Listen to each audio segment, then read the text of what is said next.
Hello there, peoples! I know it's been like a month since I've last uploaded, but like the last month-long gap, I've just had a lot of stuff getting in the way here. But now I finally have some time to just sit back, work on some videos. There's probably going to be still a lot of videos like this where it's just a screen with a bunch of decals on it and stuff like that, or maybe a preview if that shows up. I'm working on getting more live action content out there. In fact, there probably might be some in a couple weeks here, so maybe it'll happen, maybe it won't. Stay tuned to find out. Also, I am testing a new microphone today, so if the audio sounds different from recent months, that's why. But enough of that nonsense. We're here to talk about Transformers, because as of when I'm recording this, which is about like 5 days before Christmas, the Energon Invitational at PAX Unplugged for the Transformers TCG concluded about 2 weeks ago, and the deck lists have been out for about the same amount of time. So I've actually gone through each of the deck lists and done an analysis on them, which I've posted over on Cybertron Daily, and I'll have links in the description to those if you want to go read them. But after reading through them, there was a lot of things that I think I picked up on, so I decided let's make a video about the biggest takeaways from what the meta could be shaping up to be from what happened at the Energon Invitational. So before we get started, I should mention that all of these aren't in like a ranked order, since I feel all of them are kind of important going forward, and also there really isn't one that stands out over the other. So I'm going to take a quick breath here, and then we'll get started. Okay, so let's start this off by talking about Espionage. Now, if you've played Transformers competitively, you'll know how much this card shows up in sideboards, mainly since you don't know what's in your opponent's deck in Game 1 of a match, so you don't want those extra white icons clogging things up, and then in Game 2 or 3, if your opponent is playing a particular card a little too much, you can pull this in to help shut it down. Now, looking at the decks from the top 8, it might be safe to say that Espionage isn't just for the sideboard anymore and may start making regular appearances in main decks, as 3 of the top 8 decks, those being 2nd, 5th, and 8th place, played a single copy of Espionage in the main deck. Now, does this mean it's going to be included in every deck? Absolutely not. But we're starting to see the emergence of several cards that could go against what we've been seeing in decks in the first few months of organized play. And some decks are going to want to have the emergency counter that this offers in order to deal with those in a later part of a match. On top of that, Espionage might also be relevant considering there might be an upcoming trend of there really not being a trend in what the quote-unquote best deck in the format is. Now, the reason I say this is because we really only saw one quote-unquote proven to be top-tier deck in the top 8. An orange aggro Insecticon deck that finished number 4, while the rest were things we had never seen before. 2 of the decks were what is being dubbed quote-unquote prime airstrikes, which is 3 of the airstrike patrol members, specifically Stormcloud, Nightflight, and Tailwind, along with either General Prime or Nemesis. And then we also had 2 major shockwave decks, a Captain Jetfire deck and a Galaxy Prime deck, and a Galaxy Prime deck. We had that, but then we also had a General Prime and Sentinels deck, which was General Prime, and then the Wave 2 versions of Ironhide and Prowl. Now, if you were to ask me which of those 8 decks would win the Invitational, I would have said Insecticons, based on the fact that with most other games that have a competitive meta, the thing that has won the most in the past will continue to win until a hard counter comes around to stop it. However, the closest thing that we've had to a hard counter for Insecticons is Infiltrate to shut down their orange actions like Swarm and Supercharge, and even then it wasn't that effective in the grand scheme of things, so Insecticons in theory should have won this and continue to win overall. However, that Galaxy Prime deck I mentioned, and if you want to read more about that, I have the link in the description like I mentioned at the beginning of the video. The Galaxy Prime deck that I mentioned won the event, and considering the rest of the top 8 outside of number 4 was new decks in the grain or scheme of the meta, I think it's safe to say that basically anything can win if it's piloted by the right player. Now, does this mean that everything will win an event at some point? Absolutely not. We still have a somewhat defined meta right now, but unlike most other games where the meta is basically, okay, which things are doing good? Okay, let's play those. The Transformers meta is more, okay, which style of play is most effective right now, which leads to players each taking that idea in a different direction, resulting in a variety of decks that we'll see play and do good. While we're on that topic, let's actually go back to talking about Insecticons for a bit. Now, we've known since the very first tournament for the game, which was back in 2018 before organized play was a thing, that Insecticons were legit. Specifically, of course, the orange aggro version. They were the second best deck in that event, right behind Double Primes. But while Double Primes has fallen off in recent days, Insecticons is still kicking, like I mentioned a minute or two ago, Now, the fact that this is even happening is kind of surprising after looking at the top 8 decks. The majority were blue-heavy defensive decks, and Insecticons is an orange-heavy aggro deck that doesn't feature a heavy Pierce, which heavy Pierce decks usually trump blue decks, while straight orange decks like Insecticons generally have a hard time pushing damage through due to blue decks being able to flip an equal amount of blue icons to counter any flipped orange icons. So why are Insecticons doing good exactly? Well, they have a numbers advantage. A lot of decks in recent days have been 3-wide teams with the occasional 4-wide team like Primaire Strikes, but those 4-wide decks have been way more infrequent than 3-wides. As such, not only do Insecticons get an extra attack in most matchups, but they get that attack without their opponents being able to do much to brace for the hit. And unlike decks like Primaire Strikes, they have more offensive firepower since they're regular-sized characters and don't have to deal with the weaker stat lines that Micromasters typically have, resulting in them being the best orange aggro deck at the moment. Now, despite Insecticons doing well, I did mention that blue-heavy defensive decks were the more popular archetype in the top 8, and we seem to be shifting into a meta that favors that style of deck. Now, we did see 3 orange-heavy decks in the top 8, but the other 5 were blue, which looks like an indicator of defense being dominant right now.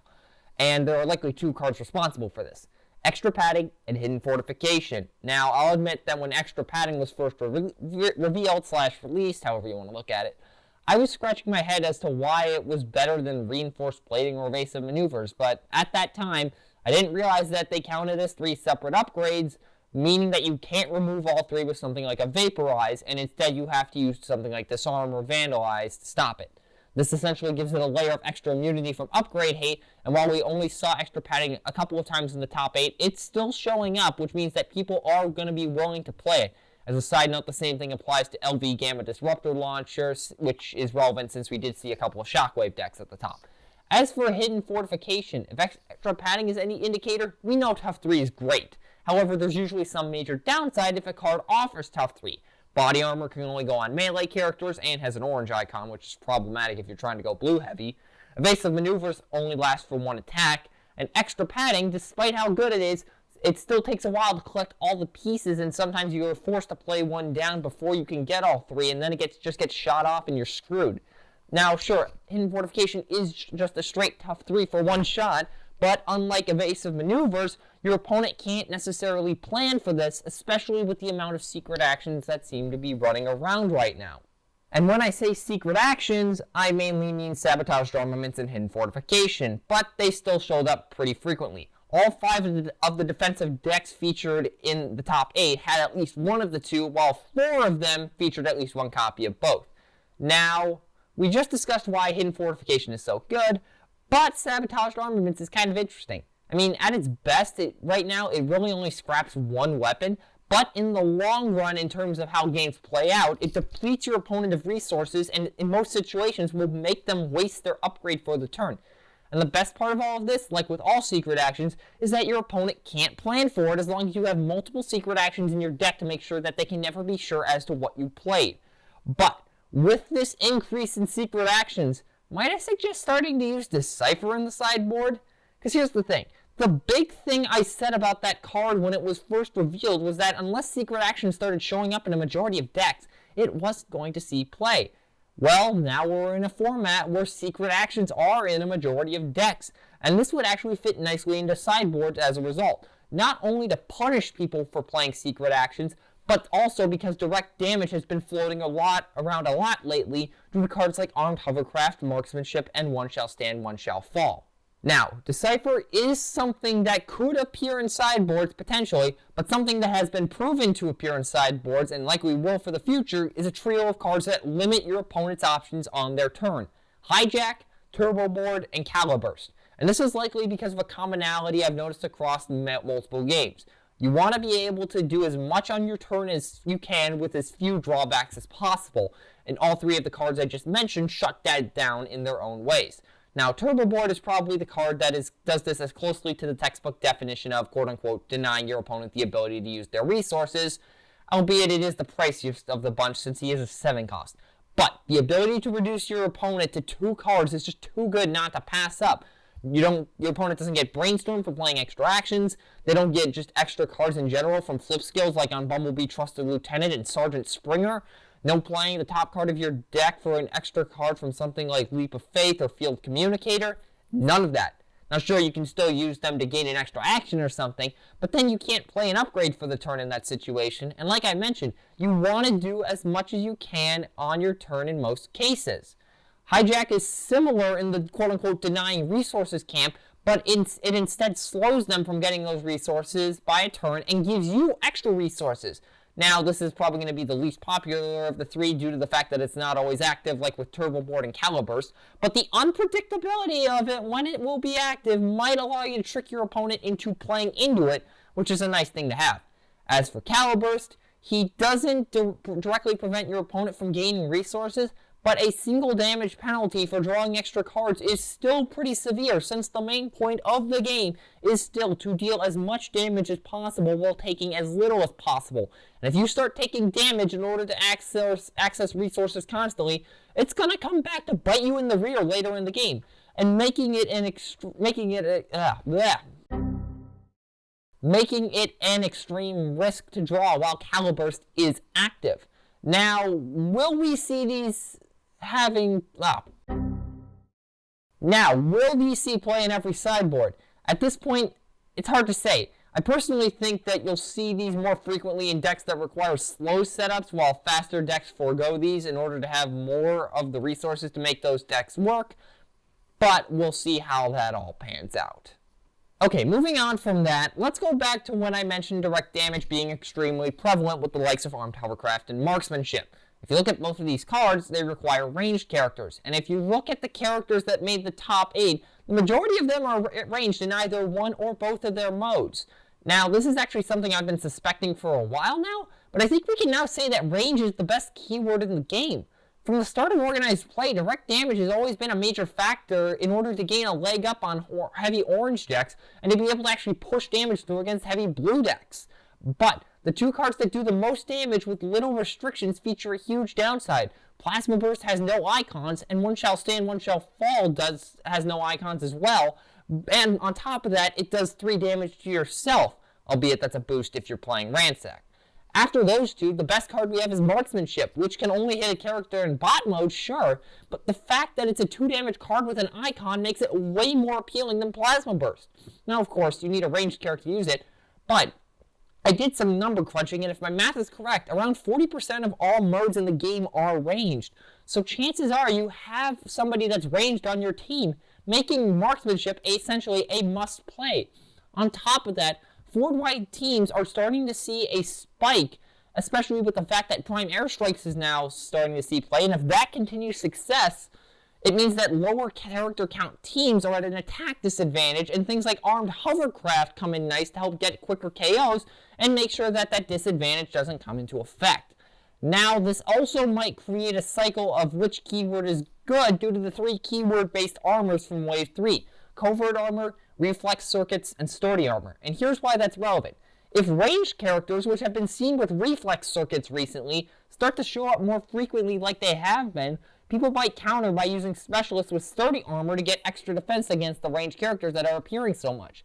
And if that happens, then melee characters with Covert Armor might start popping up to deal with that, and then we circle back to ranged characters since they have Reflex Circuits to help deal against melee characters. There, I can speak. I don't know why I'm unable to trip or that. Anyway, so it's hard to predict if that whole cycle thing will happen, but it seems likely based on how those cards were designed that it will happen. However, yeah, But to sum up all of that quickly, while ignoring all me tripping over my own words, ranged characters are good thanks to the direct damage options they have, but they could be countered if they become too popular. And finally, and this is something that's kind of surprising to me, all 3 high rarity primes are seeing play. Now, this may seem obvious since they're rare cards, but not all rare cards see competitive success. Things like Megatron, Living Weapon, and Blitzwing are good examples. It's actually pretty rare that most versions of a character in a card game end up being good. Really, the only example I can think of that situation happening is Gardevoir from Pokemon, whose cards always tend to be really good and meta-defining. But now Optimus joins that category with OPBL and General Prime, who we both knew were good, but now we have Galaxy Prime in that category, who I thought might be good, but the cost could have just as easily stopped him from seeing play. But again, considering a Galaxy Prime deck won the event, I think we can say he's viable. On top of that, we also saw OPBL and Gen Prime showing up, albeit in limited quantities, but I think it's safe to say that Optimus isn't going anywhere anytime soon, so I'd say be ready for any of them when you go to an event. And that will do it for this. Before we end, just a couple of things I want to mention. One, again, I'm working on getting more videos uploaded here soon. I'm not sure, if I'm going to be able to, stick to a schedule or anything. Probably not. And I'm not sure exactly what's going to come out, because really I don't have the resources to plan for things, and I just go with whatever I feel like uploading. And speaking of things I'm going to upload, or rather lack thereof, that Armada Clone Wars video I kept talking about for a month, that's no longer happening due to a variety of factors. I'm not going to go into why, but just know that it's not happening. So expect a few more videos in the near future, and that Armada Clone Wars thing isn't happening. But besides that, there's really not much else to talk about. So hopefully you enjoyed what you saw here today, and I will see you in whenever the next video is uploaded. Peace out.